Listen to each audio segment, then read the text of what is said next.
नमस्कार मित्रांनो, मी स्वाती तोरसेकर एशा पृथ्वीमध्ये तुमचं स्वागत करते. आजचं शीर्षक मोठं गमतीदार आहे. अंदर से कोई बाहर ना आ सके आणि त्याच्याच बरोबर बाहर से कोई अंदर भी ना जा सके. सोचो भला ऐसे कैसे होगा. हे गाणं मला वाटतं 72 साल बॉबी सिनेमा राज कपूरने काढला. त्याच्यामधलं हे गाणं आहे, अत्यंत फेमस गाणं आजपर्यंत सुद्धा. म्हणजे त्या पिढीतल्या लोकांना तर आठवेलच, पण आजच्या पिढीतल्या लोकांचं सुद्धा अतिशय सुपरिचित गाणं आहे. तर हे गाणं मला आज आठवलं. त्याचं कारण असं की भारताने पाकिस्तानवरती 10 मेच्या रात्री जो हल्ला केला, म्हणजे रात्र 9 मेची, पहाट 10 मेची, तो जो 2 तासाचा असं म्हटलं जातं एकूण, म्हणजे अगदी स्पॅन जवळजवळ 25 एक मिनिटाचा आहे फक्त, पण संपूर्ण हल्ला जर का तुम्ही धरला तर साधारण 2 तासाचा.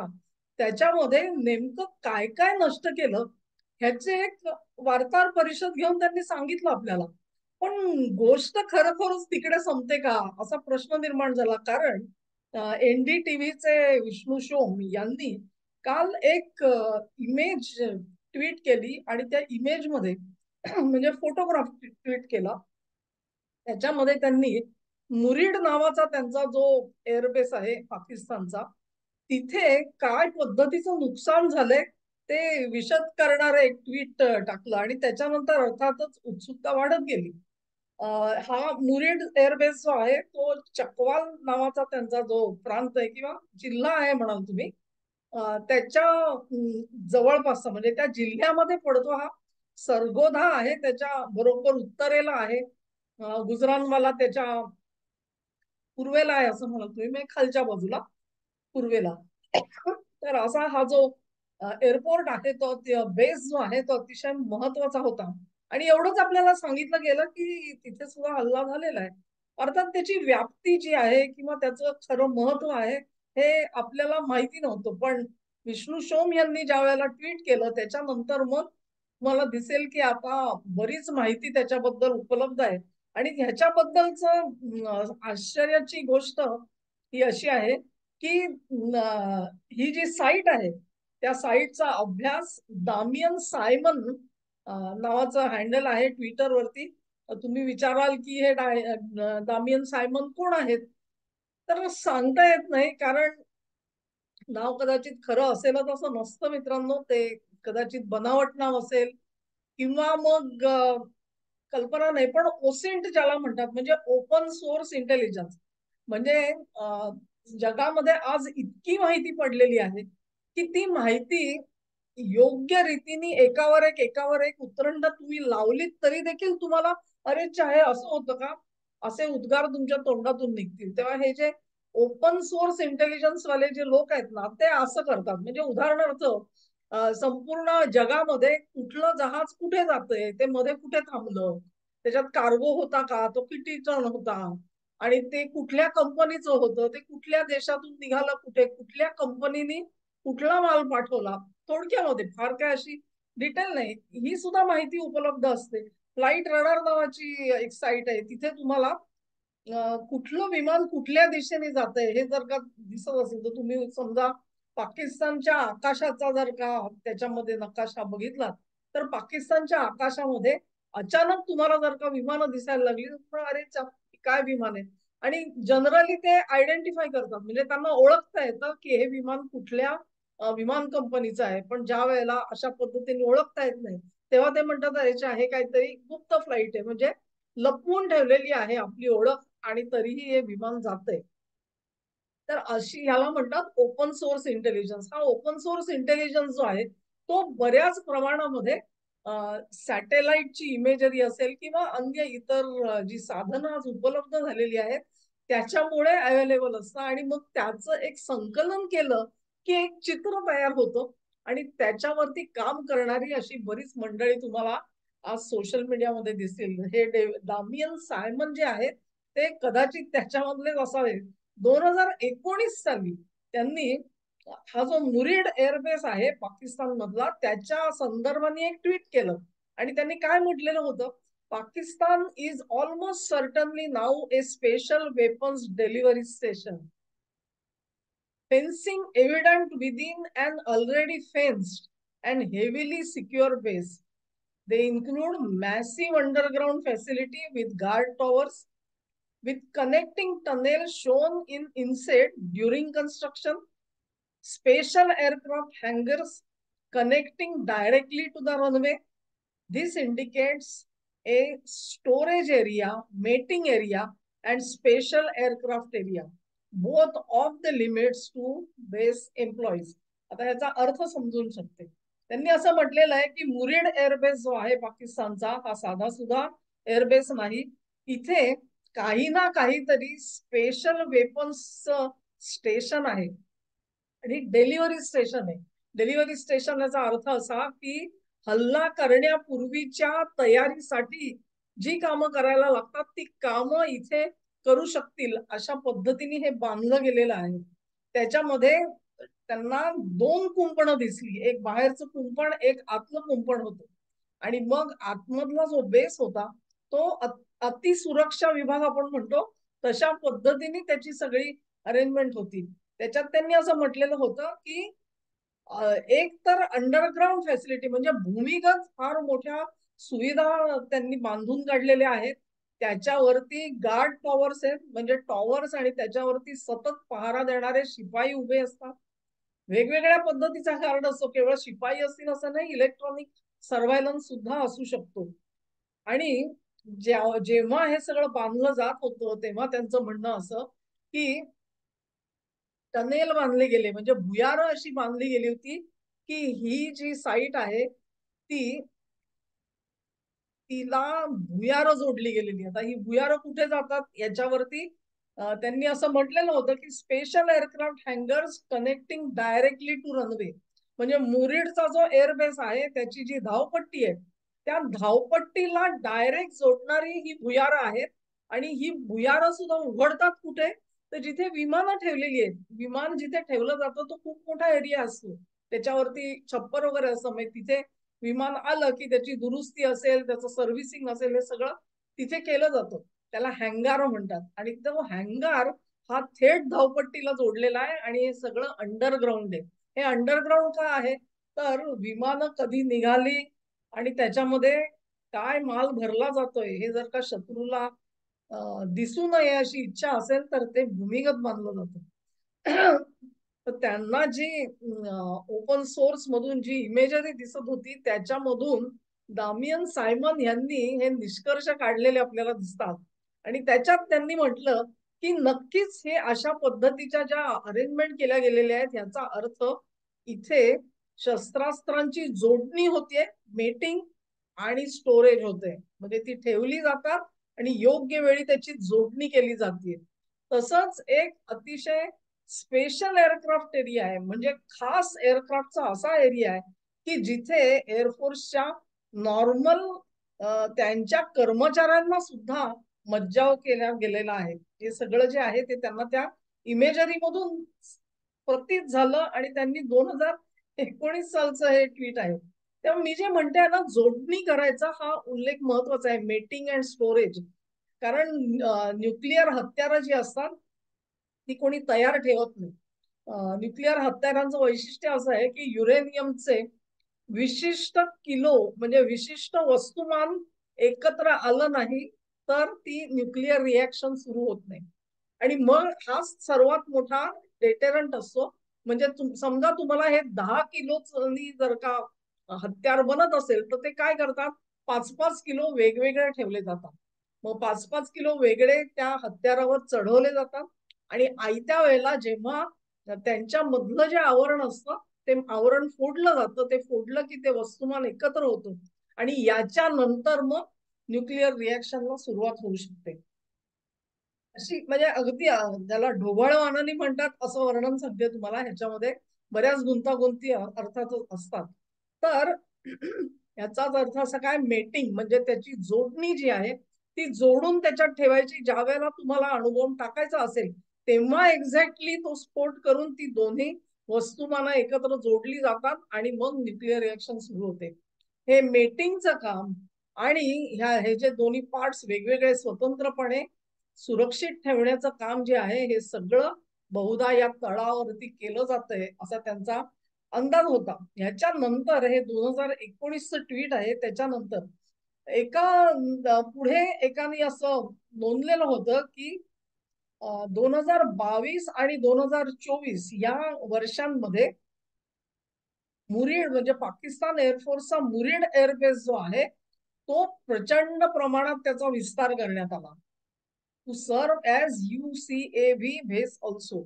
आणि मग ह्याच्यामध्ये त्यांना तुम्हाला दिसेल की त्यांची नंबर 64 स्क्वाड्रन हे तिथून काम करत होतं, operating the Bayraktar TB2 and number 65 squadron operating Bayraktar किंची वेअर बेस. याचा अर्थ असा की दुसरा अर्थ असा आहे या सगळ्या वर्णनाचा की ज्याला कमांड अँड कंट्रोल सेंटर म्हणतात एअरफोर्सचं, ते त्या बेसमध्ये होतं आणि ते भूमिगत होतं.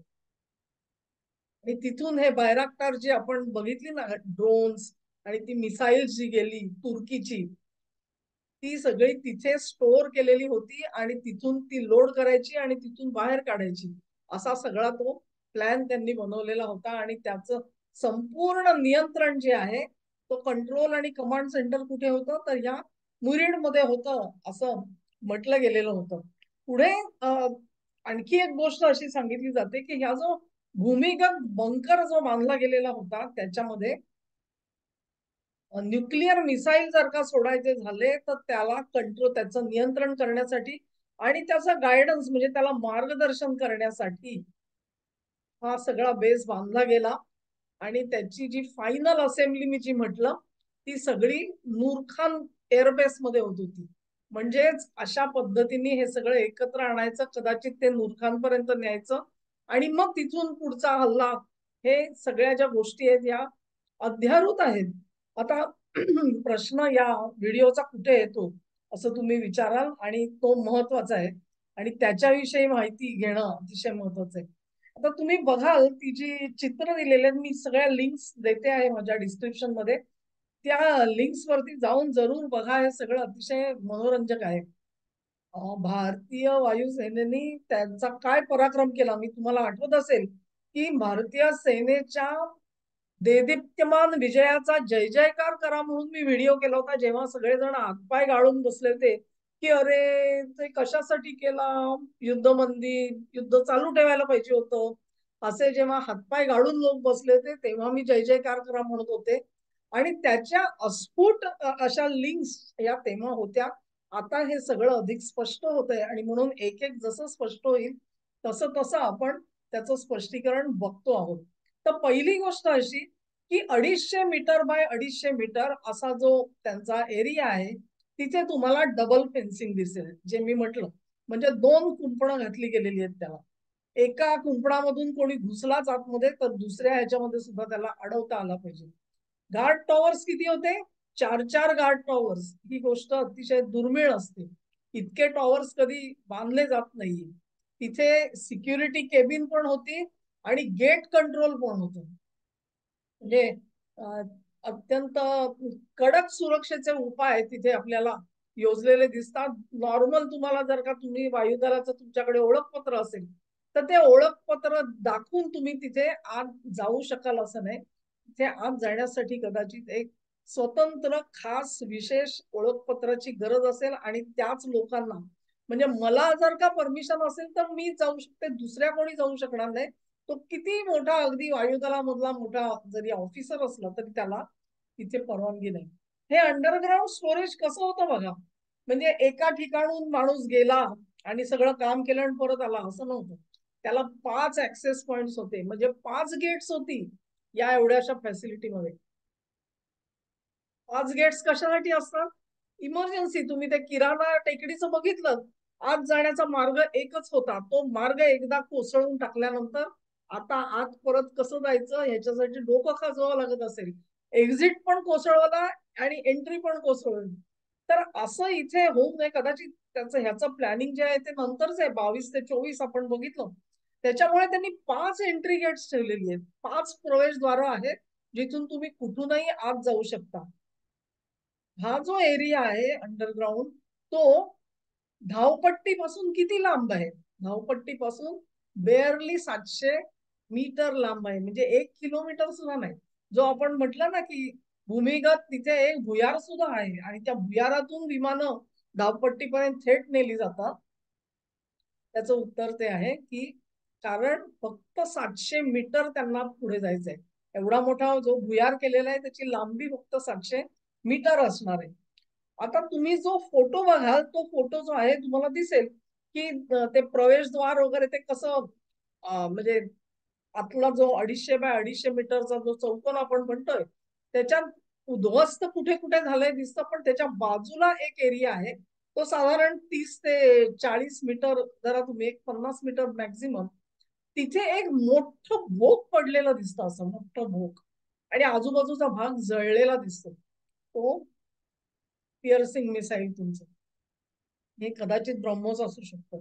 आता हे मिसाईल तिथे गेलं आतमध्ये आणि त्याच्या आगीमुळे जी उष्णता तयार झाली त्याच्यामुळे भाजून गेलेला सगळा एरिया पण त्या फोटोत दिसतो. म्हणजे तुम्ही अगोदरचा फोटो बघितला आणि नंतरचा बघितला तर आसपासची जी हिरवळ आहे ती हिरवळ सुद्धा तुम्हाला नंतरच्या फोटोत दिसत नाही. याचा अर्थ ते सगळं जळून गेलेलं तुम्हाला, त्याचा अर्थ की तो हल्ला जो आहे तो यशस्वी झाला असं आपल्याला म्हणता येईल.